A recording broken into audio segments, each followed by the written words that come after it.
ராவணன் அசோகவனத்தில் சீதையை ஸ்தாபித்தல். மயன் என்ற அசுர தட்சன் தன்னுடைய மாயா பலத்தால் நிர்மாணம் செய்யப்பட்ட ஸ்வயம்பிரபை என்ற ஸ்திரீயை ஸ்வயம்பிரபாவிலத்தில் ஸ்தாபனம் செய்தது போல ராவணன் அசோகவனத்தில் சீதா தேவியை ஸ்தாபித்தான்.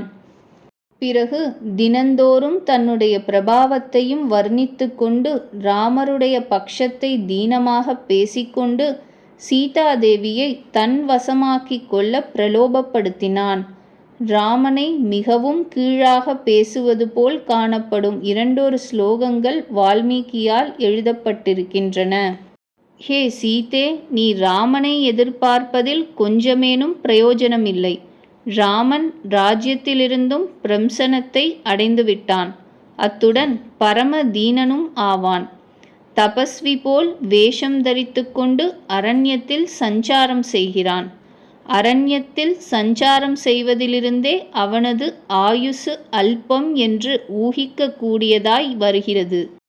மனிதன் பராக்கிரமமும் மிகவும் அல்பமானது. அந்த ராமனால் நீ என்ன செய்ய போகிறாய்? உனக்கு நான் தான் சமானமான பர்த்தா. என்னையே பர்த்தாவாக அடைய வேண்டும். யௌவனமோ சஞ்சலமானது. என்னுடன் கூட இஷ்டம் போல் ரமிக்க யத்தனம் செய். ராமனை பார்ப்பது என்ற புத்தியை விட்டுவிடு. மனதினால் கூட ராமனுக்கு இங்கும் வர சக்தி கிடையாது என்ற நிரந்தர ரூபமான அர்த்தத்தை பிரதானமாக நினைக்கும் ஜனங்களை அனுசரித்து மேற்சொன்ன ஸ்லோகங்களுக்கு தாத்பரியத்தை தெரிந்து கொள்ளவும். வித்வான்களுடைய திருஷ்டியை அனுசரித்து வாஸ்தவமான தாத்பரியத்தையோ அடியில் கண்டபடி அறியவும். அதாவது ராஜ்யபிரஷ்டேன ராஜ்யாத் பிராஷ்டாகா ரிபவஹா சத்ரவஹா யஸ்மாத் சஹா என்ற விக்கிரகத்தை அனுசரித்து பக்தனுடைய சத்ருக்களை ராஜ்யத்திலிருந்து பிரம்சனம் செய்து வைக்கும் ஸ்வபாவமுள்ள ஈஸ்வரனே ராமன் என்ற பொருள் வெளியாகிறது. தீனேன தாபசேன கதாயுஷாகா என்பதை ஒரே பதமாக அறியவும். தீனானாம் இன ரக்ஷகா தீனேன தாபசானாம் இனஹா ரக்ஷகா தாபசேன தீனேச்சாசௌ தாபசேனஸ்ச தீனேனதாபசேனஹா என்ற சமாசத்தால் தீன ஜன ரக்ஷகன் தபஸ்வி ஜனங்களை ரட்சிக்கிறவன் என்ற தாத்பரியம் கற்பிதமாக இருந்து வருகிறது. கதாயுஷா என்றதினால் கதம் பிராப்தம் ஆயுஹு ஏகாதச சகஸ்ர பரிமிதம் ஏன தேன என்ற சமாசத்தால் 11,000 வருஷகாலம் பூலோகத்தில் செங்கோல் பிடித்து ராஜ்ய பரிபாலனம் செய்யும் சங்கல்பம் உள்ளவர் என்ற தாத்பரியம் துவனிக்கிறது. தீனேன தாபசேன கதாயுஷா என்ற பதமானது ஒரே பதம் என்று முன்பு சூச்சிப்பித்தோம். அதனால் தீன ஜனங்களை ரட்சிப்பதற்காகவும் தபஸ்விகளான மகரிஷிகளை ரட்சிப்பதற்காகவும் 11,000 வருஷகாலம் பூலோகத்தில் வசிக்க வேண்டும் என்ற சங்கல்பத்துடன் மானிட விக்கிரகத்தோடு அவதரித்த பிரபுவே ராமன் என்ற தாத்பரியம் வெளியாகிறது. சர்வ ஜகத்தையும் பாசிக்கச் செய்கின்ற சூரியன் முதலான தேவர்களுக்கும் அவபாசகனாக இருந்து கொண்டு தான் பாசிக்கிற விஷயத்தில் மற்றொரு பிரகாசத்தை எதிர்பார்க்காமல் ஸ்வயமாகவே பிரகாசிக்கும் ஸ்வயம் பிரகாச சிதைக்க ரசனே இந்த ராமன்.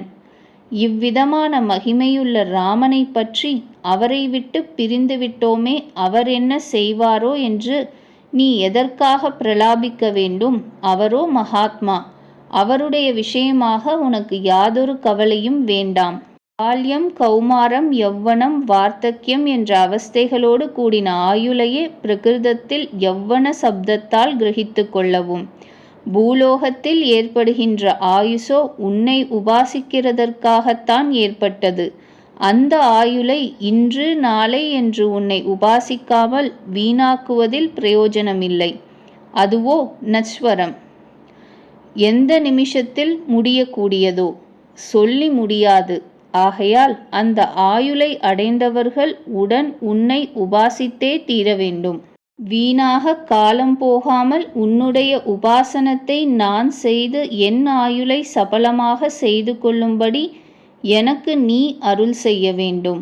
நிவர்த்தி சிஸ்ரூஷாதினா சுவாமினம் என்ற சமாசத்தால் பதி என்ற சப்தத்திற்கு பிருத்யன் என்ற அர்த்தம் ஏற்படுகிறது.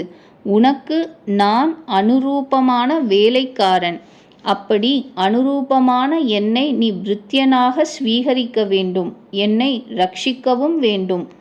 இந்த லங்கையில் ராஜ்யலக்ஷ்மியோடு கூட, அதாவது லங்கா ராஜ்யத்தில் மகுடாபிஷேகம் செய்து கொண்டு சுகமாக நீ பூர்ண சாநித்தியத்தோடு பிரகாசித்து வரவேண்டும் என்று என்னுடைய கோரிக்கை. அதை சபலமாகச் செய்ய வேண்டும் என்று ராவணனுடைய பருஷ பாஷண ஸ்லோகங்களுக்கு ஆந்தரமான தாத்பரியத்தை இவ்வாறு அறியவும்.